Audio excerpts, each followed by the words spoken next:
ready to go now? What are you going to talk about? All right.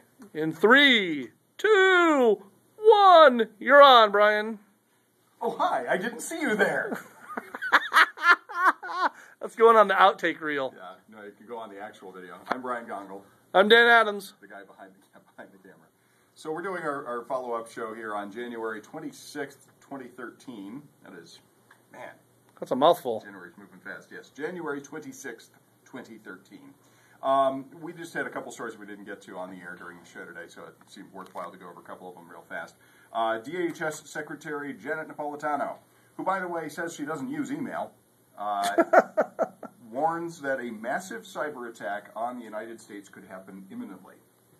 It says it could be on the How would she know? She can't read that in email. Well, I know. That's the irony of all of this. But, yes, in fact, and it could. There's no question about this. And there's really no change, though, in that circumstance from any moment since before 9/11. The problem here is that we have a national infrastructure, whether you're talking about our major utilities, whether you're talking about a broad array of other things that are very dependent upon the internet and very dependent upon computers, and they're not necessarily as well secured as we would expect them to be or want them to be.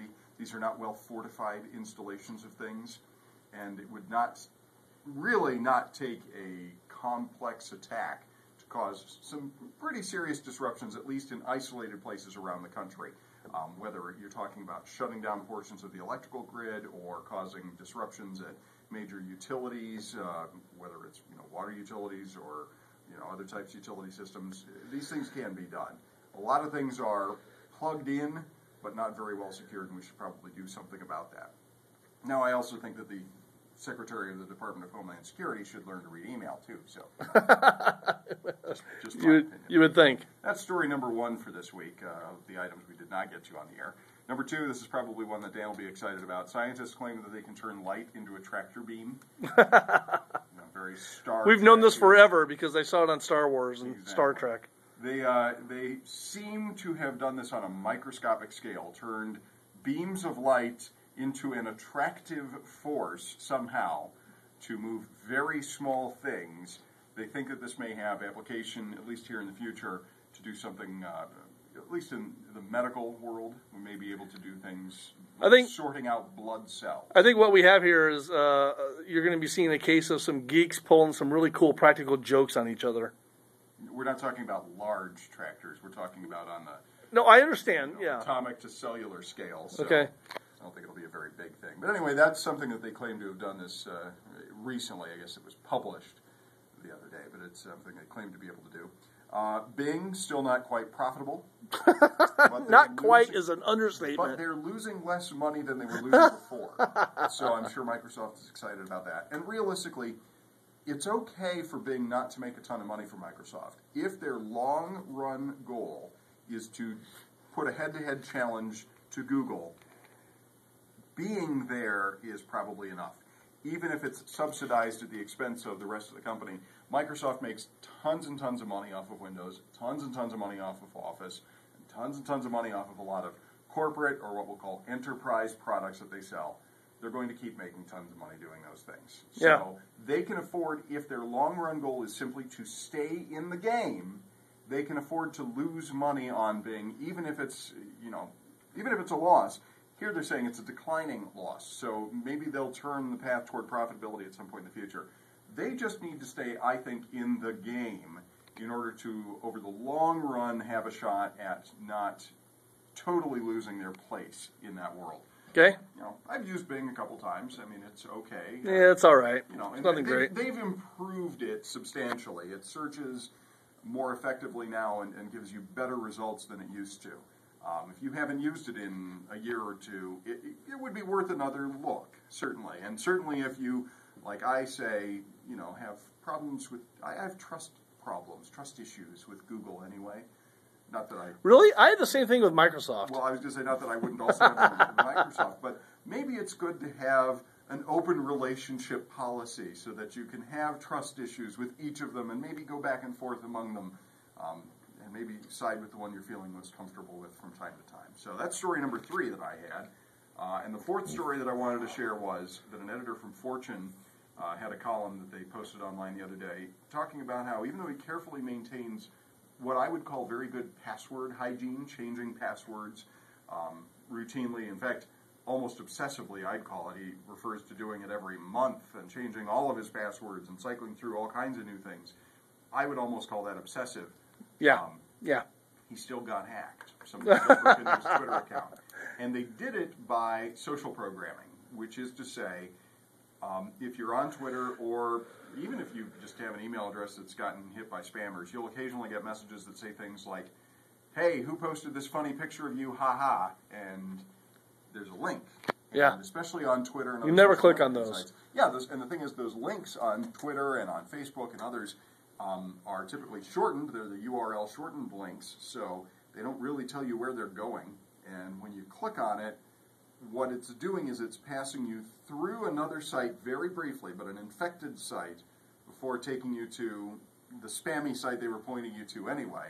Yeah. There's no picture of you there. Nobody's posting funny naked pictures of you on the internet. I mean, well, maybe they are, but you would not get a message from some random person. Not me anymore. If it were, yeah. It's just, we don't need Dan's beached whale photos. They're out there, believe me. And the thing about this is, we as human beings are programmed to want to know what other people are saying about us, and it's very difficult to resist the urge to look at something when somebody says, hey, somebody's posting nasty rumors about you on the internet. We want to see that even when we know in our rational brains that that's not true and that it's just spam or that it's just an attack like this. But the problem is, by passing you through those infected sites, they can then hack into your account and then, well, basically perpetuate the thing and send those very same messages to other people. That's what I have for today. Okay. Dan, you had other items? Hey, I'm Dan Adams with the WHO Radio Wise Guys, and this is my part of our after show video on January 26, 2013. First of all, a story here about Microsoft reportedly is maybe going to make a play for Dell. Yep, Microsoft looking at buying Dell Computer. I think this is the worst idea that Microsoft could do. I've said this many, many times before in this program. Microsoft is a software company, and they need to realize that, and they need to get out of hardware. But they won't do it. Okay, they don't do hardware very well. They just came out with their new Surface Tablet Pro this week. They announced it. Yeah. It starts at $900 for this thing. I'm not saying that their hardware is underpriced, because it isn't. They don't do hardware well, though. Okay. Well, it could be a good product, but it may be overpriced and a good product at the same time. Many would say that that's what you get out of Apple. The difference is, though, that Apple That's all I'm is saying. a great company at hardware and software. They're really good at that. They have always been really good at that, at making the hardware and the software work together. Microsoft has never been able to do this. Okay? It says here that this is what really gets me. $3 billion for Dell? I thought Dell was worth more money than that. Well, we could look up what, I mean, again, as we were talking about on the show today, price is what you pay, value is what you get. Yes. Another article here about another company buying somebody else. Lenovo, the second largest computer manufacturer in the world. Formerly IBM. Yes, is looking at buying Research in Motion. This is the company that makes BlackBerry. There's no future in Research in Motion anymore. This company is all but dead. I mean, I think that's excessively Apple pessimistic. and Google have wiped these guys off the map. That's excessively it's not pessimistic. excessive. No, the market share has fallen to almost nothing. Yes, and so has Nokia's, and between the two of them, they're both going why to try would to they fight their buy way them? back. Well, Why would they spend the money? Because every 2 years, a new generation of phones happens for every consumer. Everybody gets to replace their phones basically every 2 years. That's the accepted standard. And every 2 years, you start from zero. I understand that. Every 2 years, you start from zero. I understand that, but I'm saying there's no value in Research in Motion anymore, and they should save their money. They're not going to listen to me. But they still have an accepted standard for security. Okay. I mean, they're not going anywhere. All right, another story here. Cisco is selling off Linksys. Linksys is the company that makes I shouldn't say yours, makes a bunch of the home, the consumer grade wireless routers, wireless routers, that kind of stuff that you buy in your home. I've got a bunch of stuff in my place. A lot of my friends do. Linksys is a great company that Cisco bought years ago. I don't know why they bought them, but they wanted to get into that market, and it didn't work out too great for them. So now they're going to sell it off to Belkin, which is another company that does the same thing that Linksys did, only is a lot worse. Belkin, in my opinion, is a third-rate company and will destroy this line. What's your problem with Belkin? I don't think Belkin makes good products. So I think Belkin's going to take all the Linksys hardware and software and ruin it. I predict that happening. Well, Debbie Downer. I am a Debbie Downer today. Clearly. And then this is another story that we talked about briefly on the show today. Scientists now can digitally store information in your DNA. Well, it's not digital. It's very, very analog. Well, okay. So it doesn't get more analog than that. Okay. So, let's be honest here. Okay, I'll give you that one. It's not digital. They stored all 154 Shakespeare sonnets, a photo, a scientific paper, and a 26-second sound clip from U.S. civil rights leader Martin Luther King Jr.'s I Have a Dream speech that all fit in a barely visible bit of DNA in a test tube. Okay, so that's really cool. Okay, that's the cool part. Here's the not-so-cool part. They went to read all that information back, and it took 2 weeks.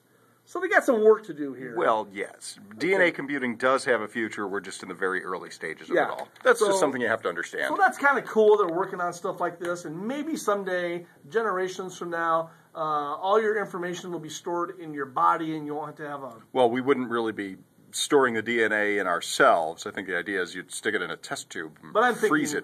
I'm thinking Star Trek technology here down the road. The idea here, though, the real idea behind DNA computing is that you may be able to conduct basically what we would call massive parallel computing structures faster than electronic computers could, because, DNA being biological, and, there are lots of elements to this. An infinite amount of storage. Well, it's very difficult to explain this thoughtfully without, graphs and images and things like that I don't really have at my disposal right now. Google in your pinky.